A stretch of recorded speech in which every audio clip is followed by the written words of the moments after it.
আসসালামু আলাইকুম দর্শক, যে যেখান থেকে দেখছেন সবাইকে জানাচ্ছি আন্তরিক শুভেচ্ছা। কুক হ্যাবিটস থেকে আপনাদের সাথে আছি আমি আখি।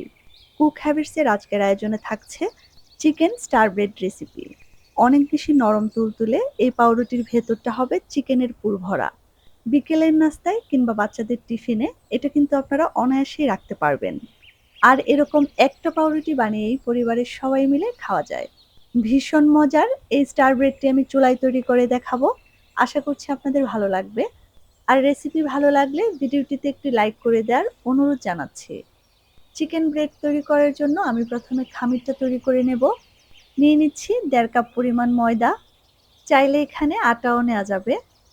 দিয়ে দেব 1 চা চামচ পরিমাণ ইনস্ট্যান্ট ইস্ট। আমি হাইকো ব্র্যান্ডের ইস্টটা ইউজ করেছি। দিয়ে দেব 2 চা চামচ পরিমাণ চিনি এবং হাফ চা চামচ বা স্বাদ মতো লবণ। সবকিছু একসাথে খুব ভালোভাবে মিশিয়ে নিয়ে কুসুম গরম পানি দিয়ে একটা ডো তৈরি করে নিতে হবে। আর পানিটা কিন্তু একবারে দিয়ে দেওয়া যাবে না, একটু একটু করে দিতে হবে আর মেশাতে হবে। আর এই খামিরটাকে কিন্তু অনেক বেশি মথে নিয়ে তারপর তৈরি করতে হবে। কিছুক্ষণ মথে নেওয়ার পর যখন একটা আঠালো ভাব চলে আসবে তখন দিয়ে দেব 1 টেবিল চামচ পরিমাণ সয়াবিন তেল। তেলটা দেওয়ার পর আবার ওইটাকে 4 থেকে 5 মিনিটের মতো সময় নিয়ে খুব ভালোভাবে মথে নিতে হবে। কারণ আপনি যত ভালোভাবে মথে নিয়ে ডোটা তৈরি করবেন, আপনার পাউরুটিটাও ঠিক ততটাই সফট আর নরম তুলতুলে হবে। আমার ডোটা মথে নেওয়া হয়ে গিয়েছে। এখন এটাকে এরকম একটা গোল বলের মতো বানিয়ে উপরে সামান্য পরিমাণ তেল লাগিয়ে নিয়ে ঢাকনা দিয়ে রেখে দেব 1 ঘন্টার জন্য। ডোটা ফুলতে ফুলতে আমি এখন চিকেনের পুরটা রেডি করে নেব। প্রথমে চুলায় একটা প্যান বসিয়ে দিয়ে দেব 2 টেবিল চামচ পরিমাণ সরিষার তেল। চাইলে এখানে সয়াবিন তেলটাও দেওয়া যাবে। তেল গরম হয়ে গেলে দিয়ে দেব 1 কাপ পরিমাণ পেঁয়াজ কুচি। পেঁয়াজটাকে আমি হালকা ভেজে নেব। পেঁয়াজটা যাতে খুব তাড়াতাড়ি একটু নরম হয়ে যায় সেজন্য আমি এর মধ্যে 1 চা চামচ পরিমাণ লবণ দিয়ে দিয়েছি। আমি কিন্তু পেঁয়াজটাকে ব্রাউন কালার করে ভাজবো না। পেঁয়াজটা নরম হয়ে গেলেই দিয়ে দেব 1 টেবিল চামচ পরিমাণ আদা রসুনের পেস্ট। দিয়ে দেব হাফ চা চামচ ধনিয়া গুঁড়া, হাফ চা চামচ জিরা গুঁড়া, 1 চা চামচ কাঁচা মরিচ কুচি। চাইলে এখানে লাল মরিচের গুঁড়াটাও দিতে পারবেন। দিয়ে দেব 1 চা চামচের 3 ভাগের 1 ভাগ গরম মশলার গুঁড়া। এখন মশলাটাকে পেঁয়াজের সাথে খুব ভালোভাবে কষিয়ে নেব। মশলাটা যেন পুড়ে না যায় সেজন্য আমি এখানে 1 টেবিল চামচ পরিমাণ পানি দিয়ে দিয়েছি। মশলাটাকে খুব ভালোভাবে কষিয়ে নিয়ে দিয়ে দেব 1.5 কাপ পরিমাণ চিকেন।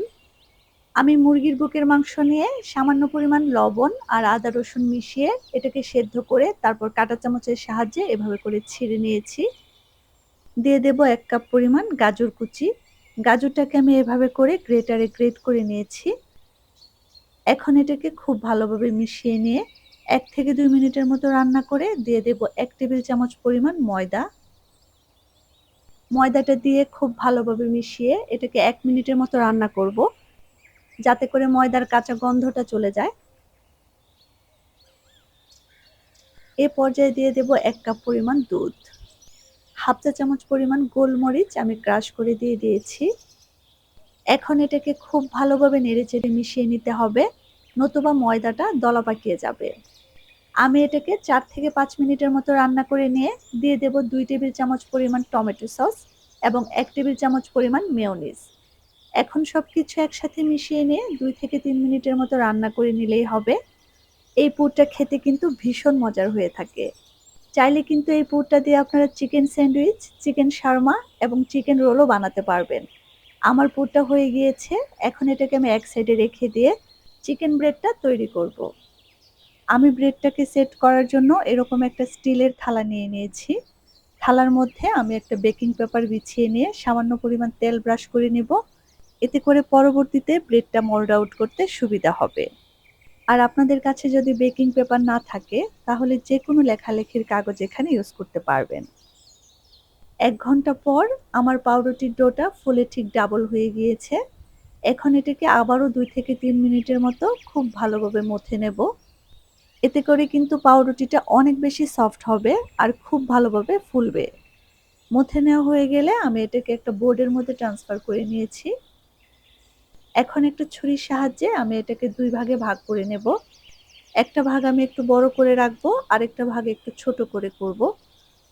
বড় ভাগটাকে আমি এক সাইডে রেখে দিয়ে ছোট ভাগটা দিয়ে ১ম এ আমি একটা মোটা সাইজের রুটি বেলে নেব। এখন রুটিটাকে তুলে নিয়ে যে থালার মধ্যে আমি পাউরুটিটাকে বেক করব, ওই থালাতে সেট করে নেব। এভাবে করে হাতের সাহায্যে চেপে, চেপে থালার সমান করে সেট করে নিতে হবে।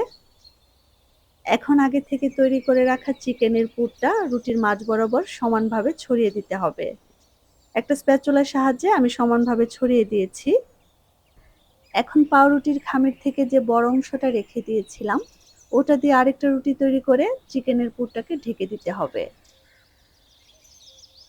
চারপাশটা থালার সমান করে সেট করে নিয়ে উপরের রুটিটা দিয়ে নিচের রুটিটাকে খুব ভালোভাবে সিল করে দিতে হবে, যাতে করে বেক করার সময় চিকেনের পুরটা কোনো অংশ দিয়ে বের না হয়ে যায়। এভাবে করে হাতের সাহায্যে সব দিক থেকে একটু চেপে, চেপে সমান করে নিতে হবে। আমার এটা সেট করা হয়ে গিয়েছে। এখন এটাকে ঢাকনা দিয়ে রেস্টে রেখে দেব ১০ মিনিটের জন্য। ১০ মিনিট পর পাউরুটির শেপটা অনেকটাই ফুলে উঠেছে। এ পর্যায়ে এটাকে স্টার ব্রেডের শেপ দিতে হবে। প্রথমে আঙুলের সাহায্যে মাঝ বরাবর একটু চেপে দিতে হবে। তারপর একটা ছুরির উল্টো পিঠ দিয়ে এভাবে করে দাগ টেনে নিতে হবে।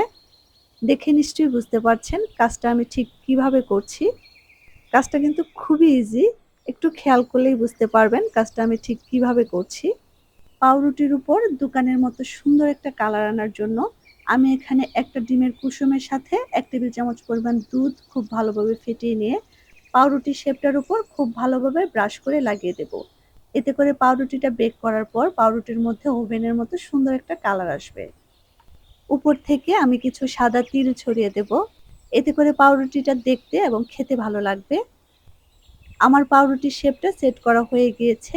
এখন এটাকে বেক করতে চলে যাব। এজন্য চুলায় আমি ১০ মিনিট আগে থেকে একটি হাঁড়ি বসিয়ে প্রিহিট করে নিয়েছি। এখন হাঁড়ির মধ্যে আমি ২ টা লেখালেখির কাগজ দিয়ে দেব। আর এই কাগজটা দেওয়ার কারণে কিন্তু পাউরুটির কালারটা সুন্দর আসে। হাঁড়ির মধ্যে একটা স্ট্যান্ড দিয়ে তার উপর পাউরুটির শেপটাকে বসিয়ে দেব এবং ঢাকনা দিয়ে এটাকে মিডিয়াম লোতে ৩০ মিনিট বেক করব। ৩০ মিনিট পর ঢাকনা উঠিয়ে চেক করে নিতে হবে। যখন পাউরুটিতে এরকম একটা সুন্দর কালার চলে আসবে এবং পাউরুটি থেকে সুন্দর একটা স্মেল বের হবে, তখনই বুঝতে হবে এটা হয়ে গিয়েছে। উপর দিক থেকে সামান্য পরিমাণ ঘি অথবা তেল ব্রাশ করে নিতে হবে। এতে করে পাউরুটিটা উপর দিক থেকে ড্রাই হয়ে যাবে না।